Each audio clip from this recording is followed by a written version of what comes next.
İnsan başqalarını dəyişməyə çalışdıqca özündən uzaqlaşır. Bəli, indi sən bu videoya baxırsan və deyirsən ki, doğrudan da elədir. Bəs bunun səbəbləri nədir və sən nə etməlisən? Sən ətrafında olan insanları özünə uyğunlaşdırmaq və yaxud da ki, öz fikirlərinə uyğun bir hala salmaq istəyirsənsə və yaxud da çox vaxt baxırsan ki, onlara sənin yazığın gəlir, onlar düzgün yolda deyil, düzgün düşünmürlər, düzgün qərarlar vermirlər və onları sən dəyişməyə çalışırsan.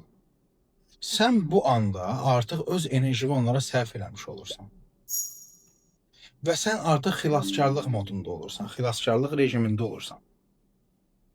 Nəyə görə xilaskarlıq rejimindəsən? Çünki sən zamanında ola bilsin ki, kimlərisə xilas edə bilməmsən və yaxud da nələrisə düzəltmək istəmirsən, düzəldə bilməmsən. Amma ən əsası burada sənin xilas etmək istədiyin sənin özünsən. Bəli, sən özünsən. Sən özünü xilas eləmək istəyirsən, sən özünü dəyişmək istəyirsən. Amma özünü dəyişmək istədikdə, özünə tam da istədiyin kimi gücün çatmadığı üçün və özünlə üzləşməyə tam hazır olmadığın üçün ətrafı dəyişməyə çalışırsan. Və bu da səni yoracaq. Hətta özünün bütün blokajları və travmaları başlayıb üzə çıxardacaq. Beləliklə yorulacaqsan, taqətdən düşəcəksən, bəlkə də kimlərdəsə küsəcəksən, inciyəcəksən. Siz məni yorursunuz deyəcəksən. Bu kimi hallar olacaq. Ona görə də sən artıq başqalarını dəyişməyə çalışmalı deyilsən. Baxın, tələbə hazır olduqda müəllim onun həyatına gəlir. Sən bir şeyə hazır olduqda o sənə verilir.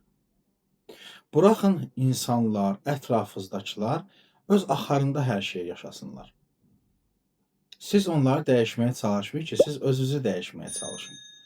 Və daxilinizdə də o dəyişmək istədiyiniz insanlara yer verin.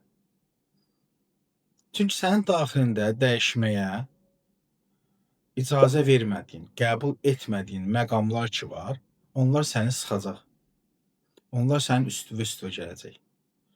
Məsələn, sən bir insanda əgər yalan danışmağına daxilində yer vermirsənsə, sənin qarşına yalan danışan insanlar çıxacaq.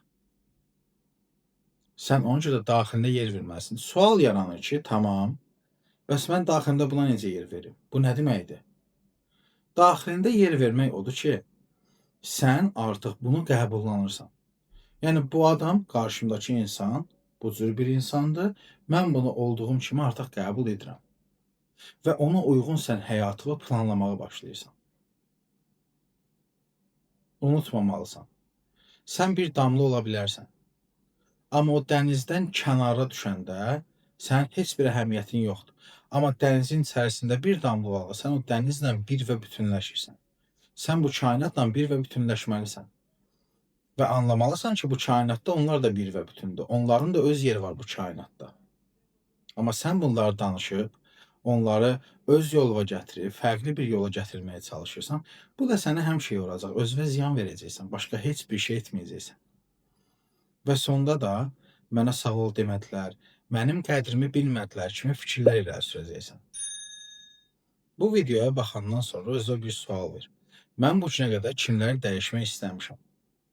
Və bundan sonra həqiqətən də sən artıq insanları dəyişmək istəyirsənmi? Yoxsa dəyişməli olduğun sənin özünsən? Bu gündən etibarən sən özünü dəyişməyə çalış. İnsanlarda baxıb da qəbul etmədiyin nələr varsa, onlar hamısı sənin daxilində yığışıb qalan hisslərin və duyğularındır. Bax, oradan başlayaraq sən özünü dəyişməyə başlamalısan. Xeyirli uğurlu olsun, bol ruzili, bərəkətli olsun həyatın, sevgi və işıqla qal. Özünü dəyişmə bu andan etibarən artıq addım at.